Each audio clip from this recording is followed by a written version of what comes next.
Ezekiel chapter 41. Then the man brought me to the outer sanctuary and measured the jambs.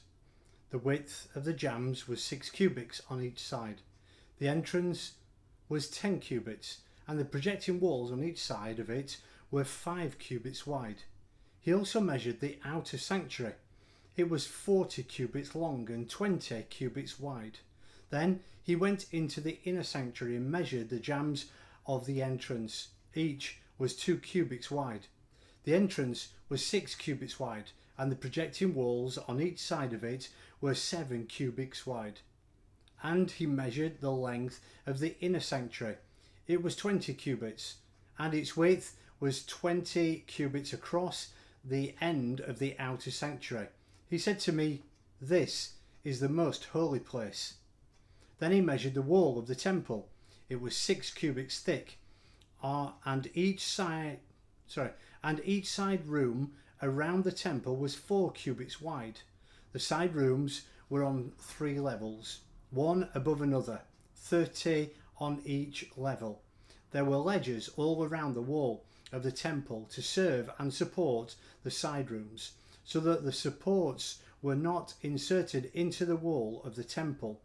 The side rooms all around the temple were wider at each successive level. The structure surrounding the temple was built in ascending stages, so that the rooms widened as one went upward. A stairway went up from the lowest floor to the top floor through the middle floor.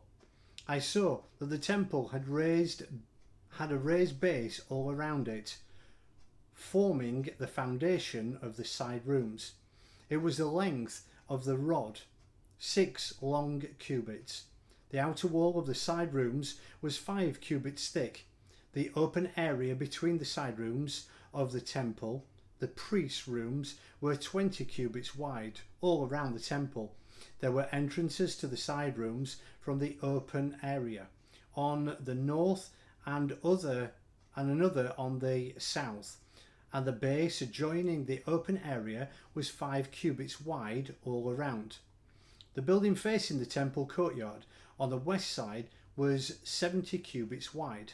The wall of the building was 5 cubits thick all around, and its length was 90 cubits. Then he measured the temple.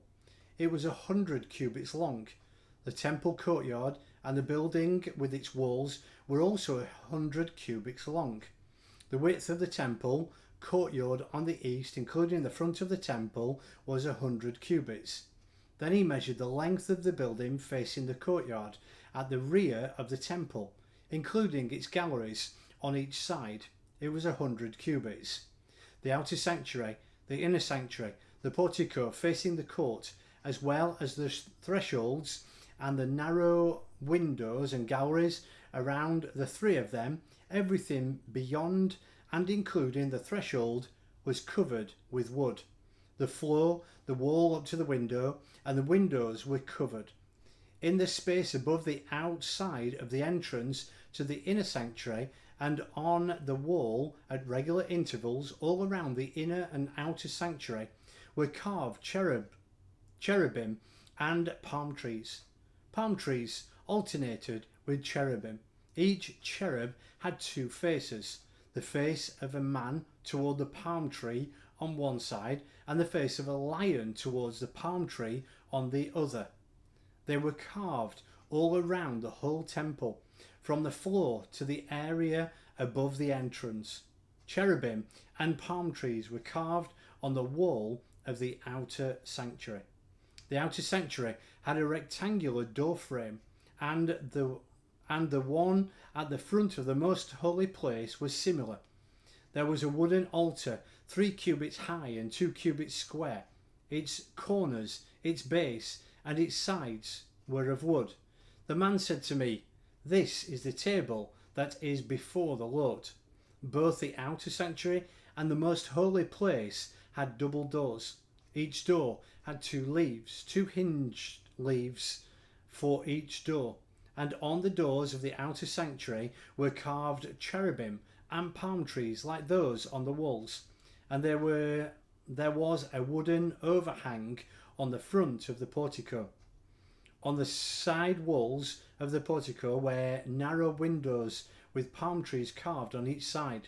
The side rooms of the temple also had overhangs.